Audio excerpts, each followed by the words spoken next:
असहिष्णु होई किस्कु एवं एहार प्रतिष्ठातांकु समालोचना करा जाउछि।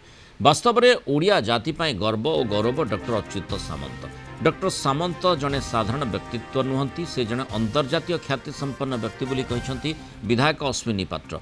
से कहते डॉक्टर सामंत निजर साधना, चेष्टा, त्याग, सेवा और समर्पण जोगु विश्वविख्यात हेबाकु जाउछंती।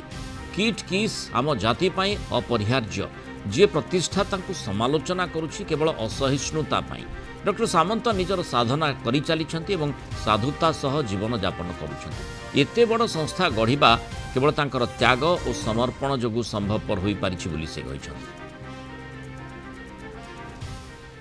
अच्युत सामंतଙ୍କର से साधारण व्यक्तित्व नुहंती, से जने आंतर्जातिक ख्याति संपन्न व्यक्तित्व एवं निजर साधना, निजर चेष्टा, निजर त्याग आ सेवा समर्पण भावना जोगु से आज विश्वविख्यात हवाकू जाउछंती। एवं जो अनुष्ठान से प्रतिष्ठाता हिसाब रे जो किट किस किम्स जहाँ से गढ़ी यह आम जाति पई अत्यंत अपरिहार्य थिला। मोर अंचल तो पिला पाठ पढ़ुଛନ୍ତି, मोर अंचल आदिवासी पिला पाठ पढ़ुଛନ୍ତି एवं पाखापाखि 50,000 आदिवासी पुओ झियो एठी मागणारे पाठ पढ़ुଛନ୍ତି, जोटा कि तांकर माँ बाप भलिया से माने डॉक्टर अच्युत सामंत को मानुଛନ୍ତି।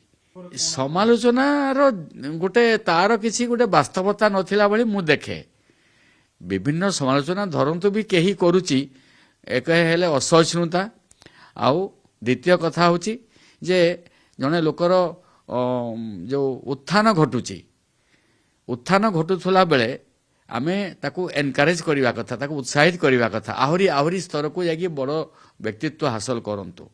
साधारण व्यक्तित्व पिला जने व्यक्तित्व पाठ पढ़ुला बेले, छात्र थिला बेले आ चाकरी करुला बेले सेठू निजर अध्यवसाय साधना रे निजर इंटेग्रिटी रखिछंती, निजर ऑनेस्टी रखिछंती, निजर चरित्र को रखिछंती एवं बैचलर लाइफ मेंटेन करुछंती।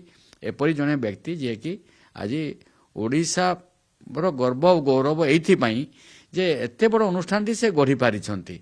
आउ निजर सेथिपाई त्याग, सेवा समर्पण जोगु ही आज एभली गोटे अनुष्ठान छेड़ा हो पार्ची भुवनेश्वर रे।